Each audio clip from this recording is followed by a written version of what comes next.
Bonjour tout le monde, bienvenue dans cette première capsule de la grande série vidéo faite par Horticité en partenariat avec la Ville de Gatineau pour en fait vous montrer comment jardiner chez vous. Aujourd'hui, on va parler transplantation, on va aussi parler semi-direct.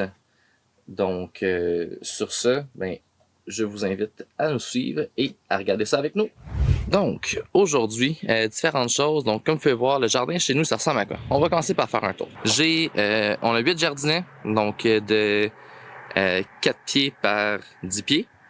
Donc, ça nous fait 40 pieds de surface de culture par bac, fois 8. Donc, j'ai 320 pieds carrés de culture.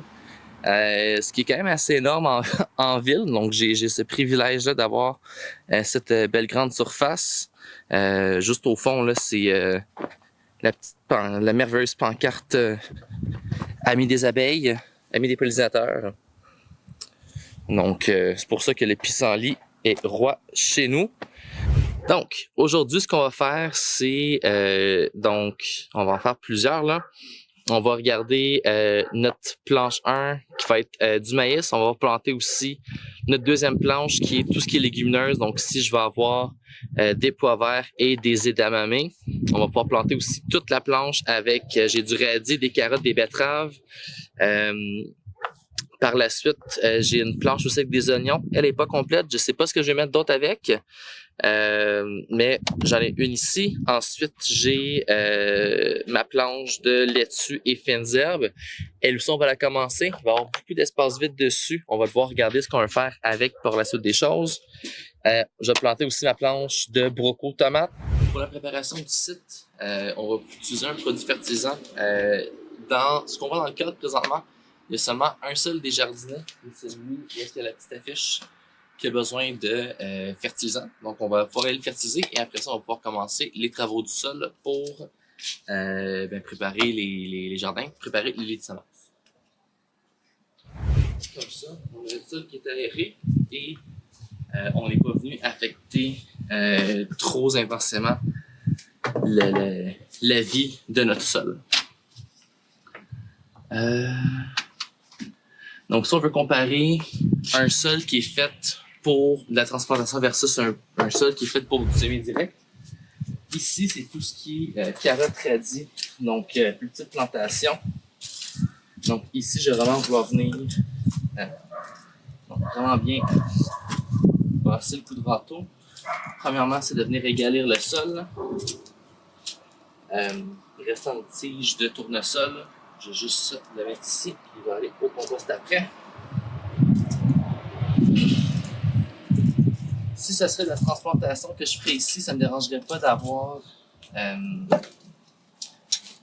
des restants de tiges, des trop gros restants résidus végétaux dans ma surface de culture. Mais parce qu'ici c'est un semi-direct et que je veux avoir vraiment une surface qui est le plus à plat possible. Donc, pour tout ce qui est semi-direct, c'est assez simple. Ce qu'on a besoin, c'est les semences qu'on veut utiliser. À l'endos des sachets de semences, on a vraiment toute l'information qu'on a besoin. Je vais vous en montrer une ici, là. Donc, espacement entre les plants, espacement entre les rangs, nombre de jours à maturité, l'enseignement qu'on devrait avoir, le taux de germination, la température de germination, la profondeur aussi à laquelle on veut mettre les semences. Donc, tout se retrouve à l'endos des sachets de semences. Chaque compagnie sont différentes. Donc, par exemple, celui que je viens de vous montrer à l'écran, c'est la coopérative Tournesol. Donc, Semencier Bio, c'est une coopérative excellent semencier québécois. Donc, on a besoin de nos semences et par la suite, moi, ce que j'aime bien utiliser, c'est un petit outil fait maison pour tout ce qui est espacement entre les plants, entre les rangs. Qu'est-ce que c'est? Ben, c'est pas plus compliqué que ça. C'est un morceau de bambou avec une ligne à chaque 2,5 cm à chaque pouce. Donc, c'est quelque chose qui est très, très simple à faire. Donc, il suffit d'avoir un morceau de bambou. Moi, celui que j'ai, il est assez long. Là, il fait presque 4 pieds de long. Presque 6 pieds. Donc, c'est pas plus compliqué que ça. On a simplement à le marquer. Moi, ce que j'aime faire, c'est me donner un bon indicateur aussi. Donc, aux 5 pouces, je fais une ligne qui est plus longue que les autres. Donc, par exemple, elle-ci, 1, 2, 3, 4, 5 est plus longue. Donc, visuellement aussi, c'est plus facile pour moi de savoir où est-ce qu'on est. Donc, une fois qu'on a nos semences, qu'on sait à quelle profondeur les utiliser et qu'on a notre outil fait maison, ça peut être un ruban, ça peut être autre chose aussi, pour mesurer nos distances, mais après ça, on peut aller semer direct. Donc, on se retrouve au jardin. Donc, contrairement aux carottes, ici, ce que j'ai décidé de faire, c'est 4 rangées à place de 3. Les betteraves, un peu comme les carottes, là, donc c'est au pied, aux 30 cm qu'on vient mettre ça. Donc, moi, ce que j'ai décidé de faire ici, c'est en fait de vraiment faire 4 ans. La raison étant que dans le cas des betteraves, je préfère avoir une récolte un peu plus grosse parce que souvent c'est des marinades que je fais avec ça là. Donc ça c'est vraiment propre à moi. Donc comme que c'est une culture que je vais laisser un peu plus longtemps, que je vais récolter plus tard en août, je préfère mieux utiliser le sol à cet espace-là que par exemple les carottes que je sais par la fin juillet ou plus tard, je vais les avoir récoltées et je vais pouvoir commencer à les manger. Comparativement à la betterave que je vais laisser jusqu'à plus tard au mois d'août. Comme on peut voir ici, les betteraves, les semences de betteraves sont beaucoup plus grosses que celles de carottes, alors c'est vraiment excessivement facile de respecter l'espacement. Dans le cas des betteraves, là, c'est une semence aux 2 cm à peu près qu'on parle. Malgré tout, moi je préfère les mettre au centimètre. La raison étant que je connais mon environnement, j'ai beaucoup d'écureuils et il y a aussi 2-3 lapins maintenant cette année aussi. On n'a pas encore de marmotte. J'espère qu'on n'a pas. On n'a pas de chevreuil comme à d'autres endroits à Gatineau. Mais c'est pour ça. Donc, donc comme que je disais, j'ai du lapin et une écureuil à la maison. Je sais que mes semis risquent de se faire manger lorsqu'ils vont germer. Mes semences, pardon.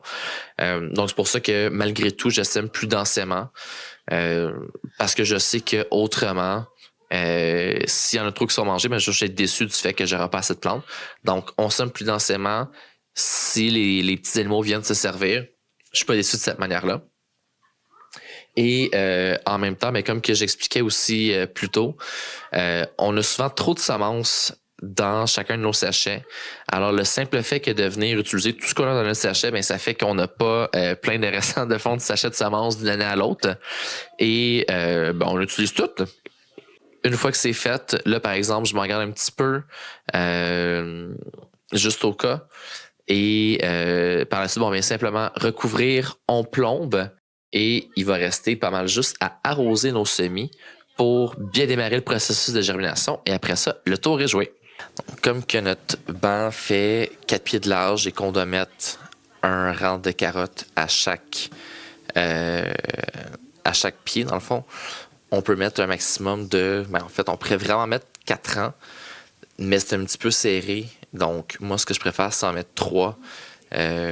On a un peu plus d'espace. Et de cette manière-là, on n'est pas trop entassé. Moi, j'ai le luxe de pouvoir faire ça au sol parce que j'ai l'espace pour le faire.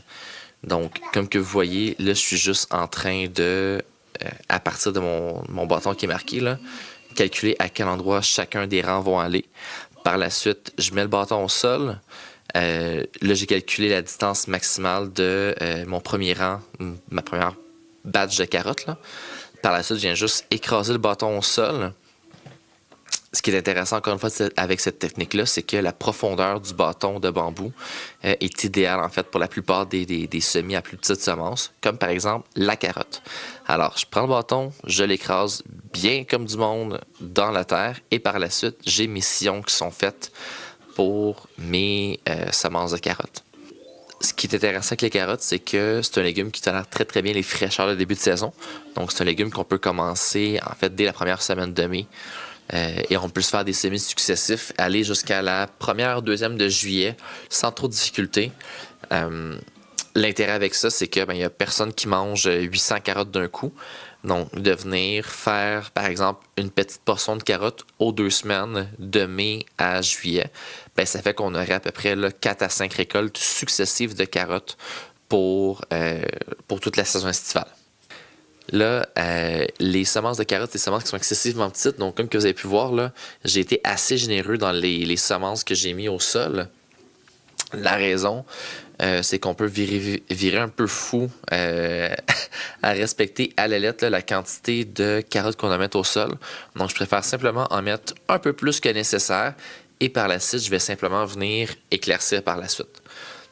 Là, ce que vous me voyez de faire, c'est recouvrir les semences et par la suite plomber. Plomber, c'est quoi? C'est l'action de venir compresser le sol à l'endroit où est-ce qu'on a mis les semences afin d'avoir une bonne surface de contact entre nos légumes et le sol. La raison derrière ça, c'est que s'il n'y a pas un bon contact entre la semence et le sol, le processus de germination va moins bien commencer. Donc, c'est une étape qui est primordiale.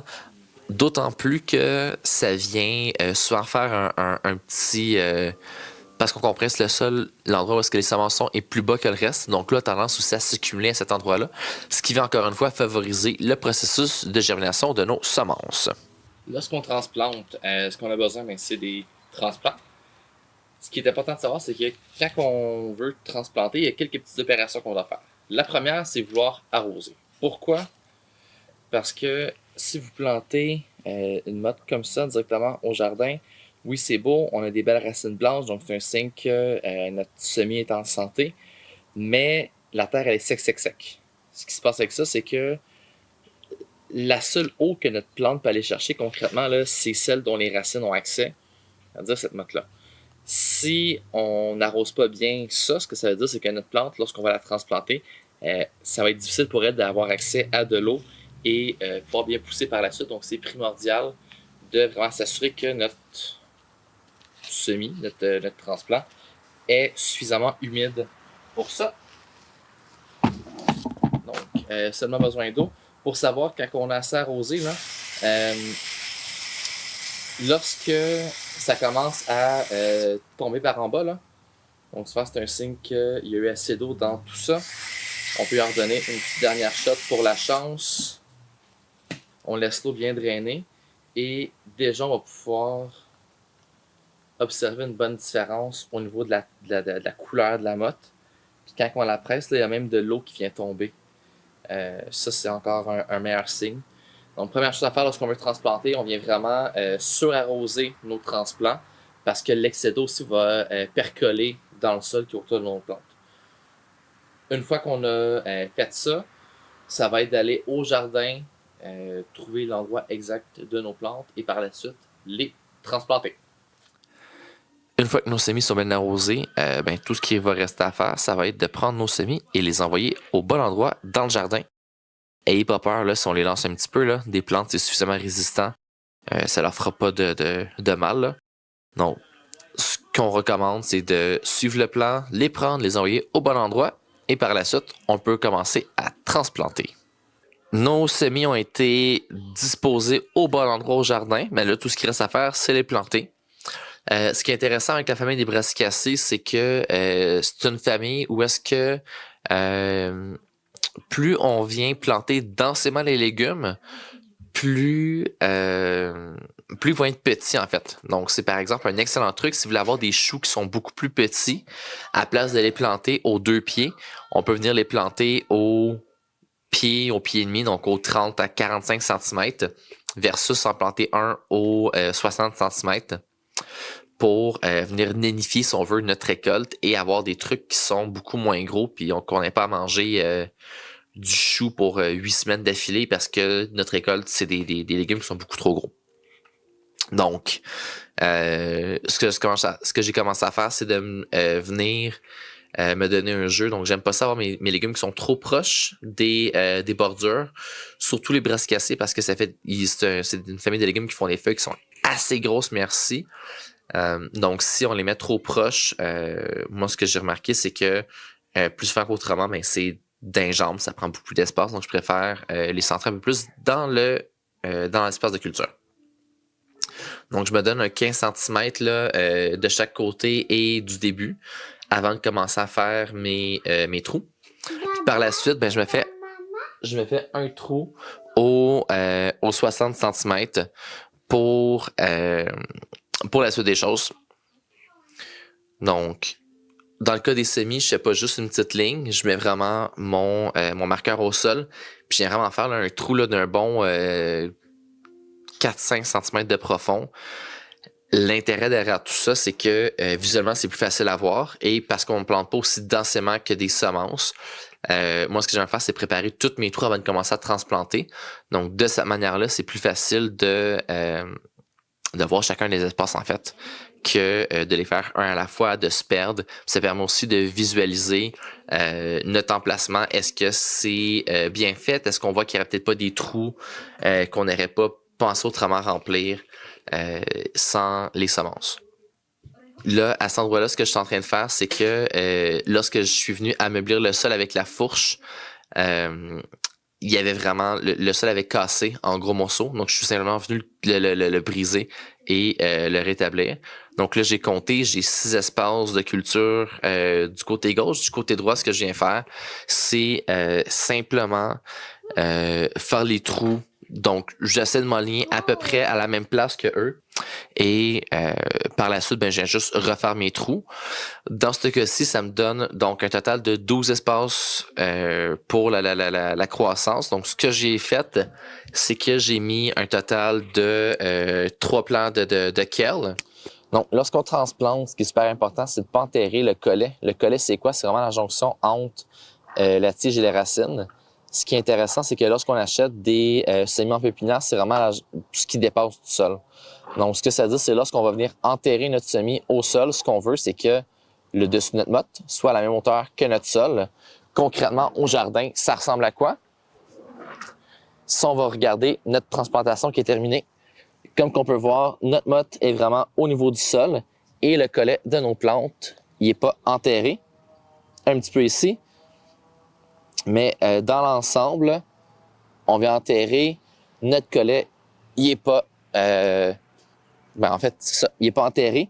Pourquoi? Parce que c'est la portion qui est faite pour être à l'air libre, qui n'est pas faite pour être au sol, dans le fond. Hier, j'ai eu quelques problèmes avec avec la caméra. Donc, j'ai dû transplanter sans caméra.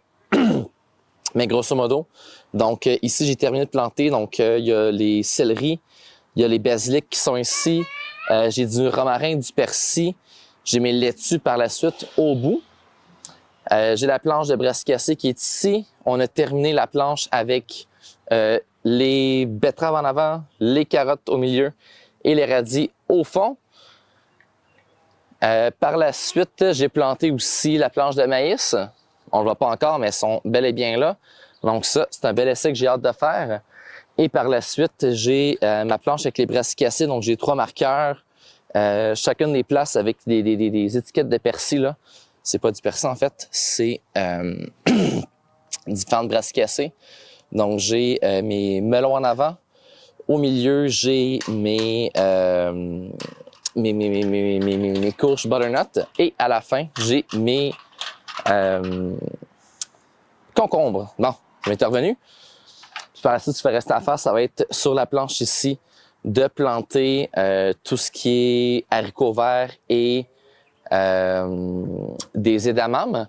Et par la suite, dans la petite planche ici, c'est tout ce qui est oignons verts et échalotes.